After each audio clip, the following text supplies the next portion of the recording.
Thank you for watching. My name is Herbert Tilk. I'm a professor of gastroenterology and hepatology from Innsbruck in Austria. And it's a great pleasure to join here Professor Lawrence Serfati from Paris. And we will discuss together best of ILC and have a focus on cholestatic and fatty liver diseases. There was a lot of presentation for cholestatic and autoimmune liver disease, so we have selected several presentations. One, to my mind, is very important because it's dealing with the problem of non-responding patients with PBC. The question is whether patients with no biochemical response have a beneficial effect of UDCA despite the absence of biochemical response in terms of liver-related event and liver transplantation. And in this long-term study, it is a retrospective study, including 3,900 patients.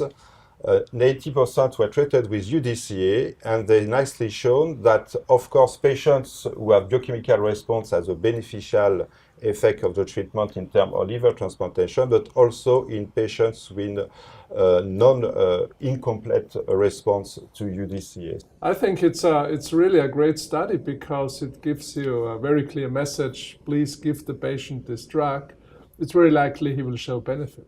Now, what we are looking for, of course, is the new treatment because we have patients with no response to UDCA. So the question is, what can you use as a second-line therapy in those patients? So a therapeutic option for our patient non-responding to UDCA could be this new molecule that is named seladelpar, which is a PPAR delta agonist.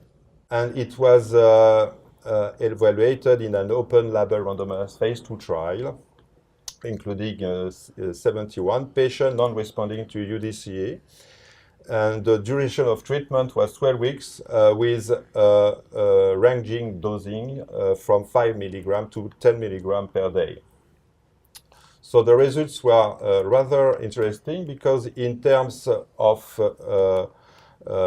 improvement of liver test, the GGT improvement was the primary endpoint, and there was a slight significant decrease with a dose-dependent response.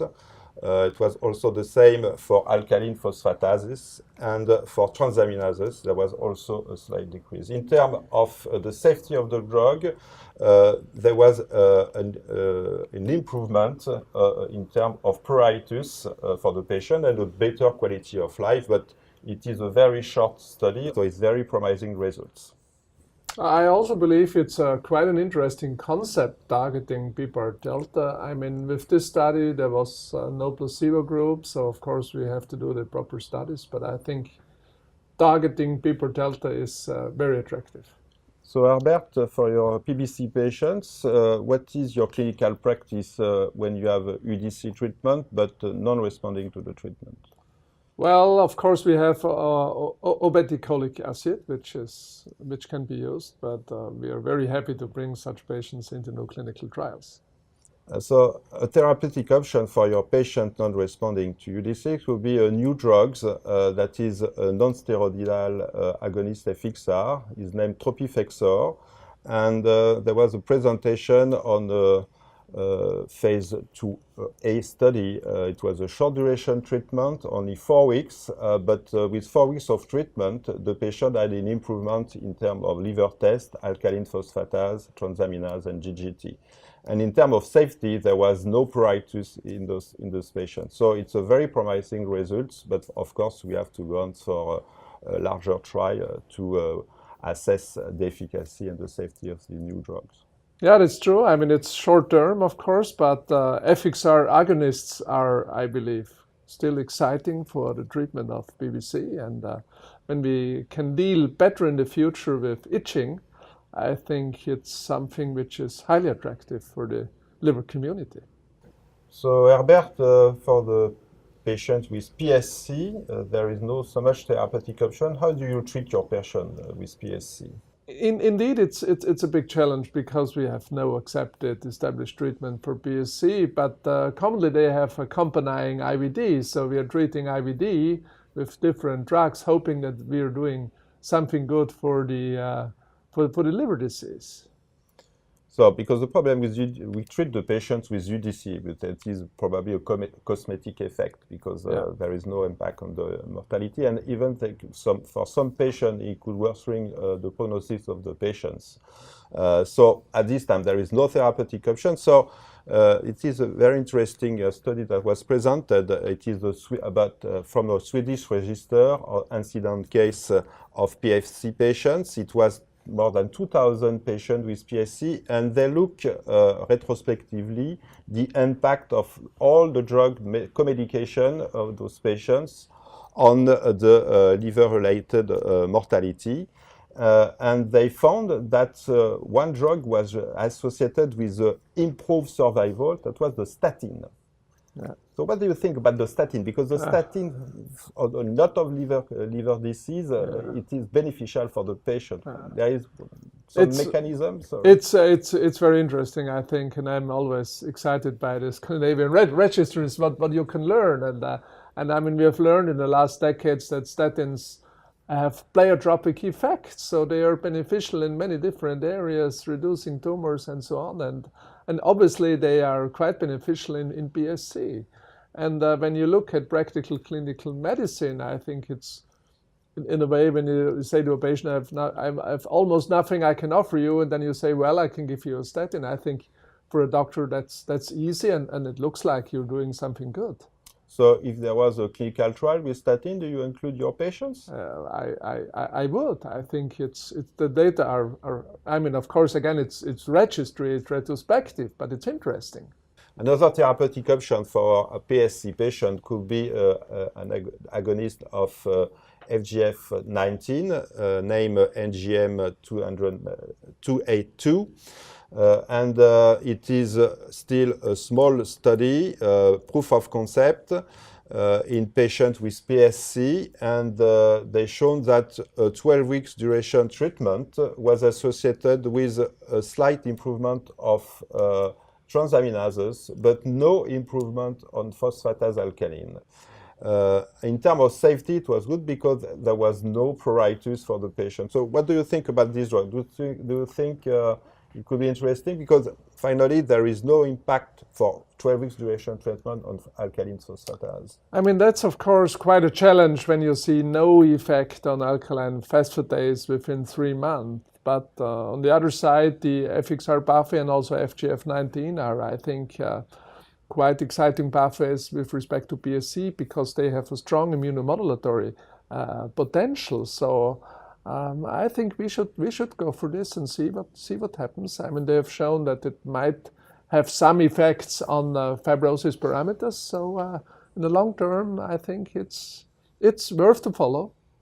Yeah, finally, it's a more anti-inflammatory drug because they will have an effect on transaminase and markers of fibrosis. Yeah. But of course, we have to go for a larger trial with more hard endpoints and maybe a liver biopsy and survival of the patients at least. And very important, the safety of the drugs.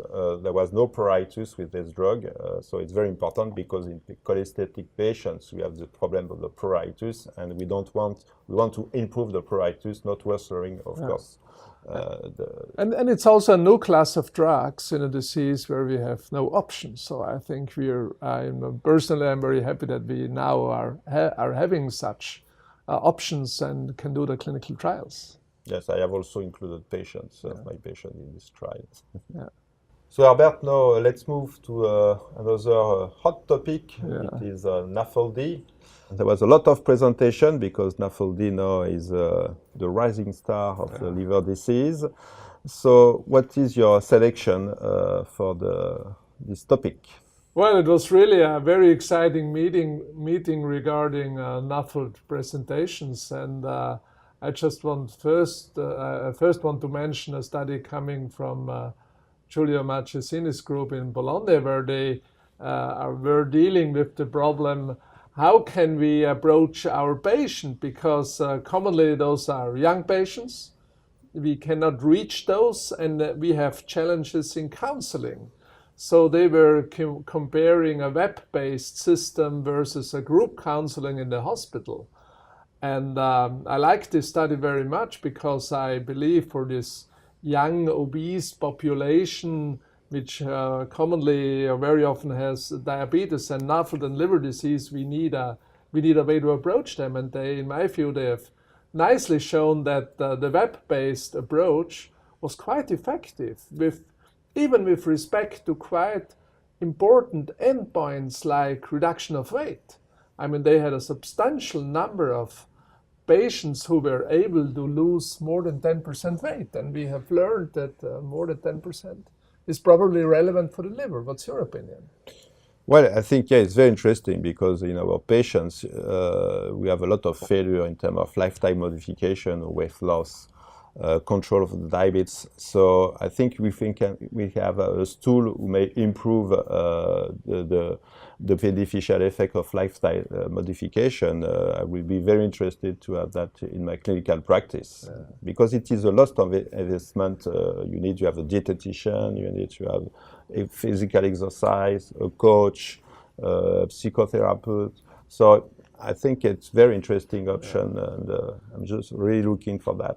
And they have even shown that it's possible, at least in 50% of patients, to follow them for 2 years, which is nice. And of course, we have a long-term disease, so we have, let's say, probably even a lifelong disease. So, and it's very often young people. So in the future, we have to develop something to follow them, and probably web-based. Yes, that's probably the future. Albert, there was a lot of new drugs that are evaluated in NASH NAFLD patients. What is your opinion of this new FGF19 analog that was presented during the meeting? Yeah, indeed. It was very exciting that we have seen a couple of, let's say, phase 2 studies. So with new treatment modalities, and you already mentioned this NGM282, which was also tested in PSC. So they also presented a small study in NAFLD patients, actually NASH patients, and in my view, there were two quite, of course, again, it's a small study, but two interesting observations. The first was that they really could demonstrate both on MR-based, but also with respect to histology, that there is a significant reduction in liver fat, and they also could observe an improvement in histology. Again, it's short-term treatment, but it's obviously a drug which could be attractive in different liver diseases, but also in NASH. What's your opinion? Yeah, here it was a very short duration treatment. It was only 12 weeks duration treatment, and some patients have controlled liver biopsy. And they shown that there was an improvement in terms of the inflammation. In fibrosis, I think it's too early to show any effect. But there was an improvement in terms of steatosis, of course, and some inflammation. So I think it's a very promising drug, yes. Yeah, so there was another phase 2 study with something interesting, which at least for me was quite new, and it's a drug which is called MGL3196, and it obviously interacts. It's liver selective, and it interacts with the thyroid hormone receptor. So there they included 125 patients, and what they showed in the study is that it definitely resulted in a significant reduction in lipid content in the liver. But they also showed an improvement of the serum lipid profile, especially LDL levels went down. So it's obviously a molecule which could have, or a treatment which could have potential in the targeting of lipotoxicity. What's your opinion? I mean, it's something very, very new for me. It's very new, and I have not so much explanation of the mechanism of action and the impact on the lipid, but it was interesting because in terms of the metabolic profile of this drug, there was a very good metabolic profile with an improvement of the lipids, but also improvement of blood pressure. And there was a significant decrease of blood pressure and on an average of 5 millimeters. So I think it's a very intriguing drugs with some effect on the liver, and effect also on the on metabolic risk factors. Yeah. So I think we have to follow probably this drug. And of course, from a good drug for this disease, we are expecting that it's targeting various metabolic pathways or aspects. So, Lawrence, the third study which was presented here was now a 2 years treatment study using zenicriviroc, which is a treatment which is targeting the CCR2/5 pathway. And interestingly, I mean, in the 1 year data we have seen before, they have shown that there seems to be an effect on fibrosis, which of course is very relevant in this disease. But obviously, in the 2 year study, they now could further demonstrate that even after 2 years, you see some antifibrotic activity. Do you believe it's relevant what they have shown here? Well, I think if we look for the primary endpoint in the overall population, there was no significant effect in terms of the fibrosis syndrome. But some subgroup of patients, the sub-analysis showed that in patients with more fibrosis, there was a significant effect. So it's still the same problem. Do you have to treat the patients, the more severe patients, or patients with mild disease? Because when we have an effect, a short-term effect, because it is 2 years, we need to include patients probably with more severe disease. But I don't know. There is a phase 3 trial ongoing, and of course we'll see if they can confirm the results or not. Yeah. So of course, as always, we have to wait for the phase 3 studies. Also in this case, finally to learn whether this will advance the NAFLD field. So Lawrence, a fourth study which has been presented was interestingly combining drugs. So of course, when we look at this complex disease, NASH, NAFLD, we all believe today that we have to target different pathways. What's your opinion in combining drugs? Yes, I totally agree, because we have to target the metabolism, but also maybe target the inflammation. Why not anti-fibrotic, anti-apoptotic, oxidative stress? So we are very interested by the combination therapy. And so during this meeting, there was a presentation with a proof of concept of combination therapy with several therapeutic targets. So what was the results? Well, they have used one drug which is selonsertib, which is, let's say, anti-inflammatory, anti-apoptotic. Then they have used one drug, ACC inhibitor, which is targeting lipotoxicity. And they have used one drug which is targeting FXR, something we have spoken before. So I think the combination is quite attractive, and they show that combining such drugs could be relevant and clinically important in this study population. So I think in my view, it's a start. Of course, what they have presented is a small patient number, but I think per se for me the combination or combining drugs, that's a very important step we have to go. What's your opinion?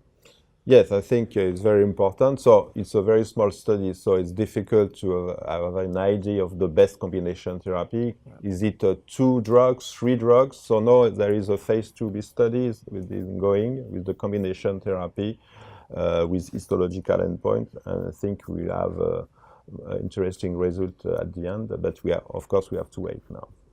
So Albert, in summary, there was a lot of interesting presentation in terms of, especially in terms of therapeutic, new therapeutic with new targets in very different diseases, because it's from PBC, PSC, NAFLD, NASH, fibrosis. So I think it's a very, very promising field of research for us and for our patients, of course, because there is a lot of unmet need, especially in NASH patients, because at this time there is no approved drug. And also, I guess, in patients with autoimmune liver disease, such as PSC, that is an orphan disease, and we really need to have a good treatment.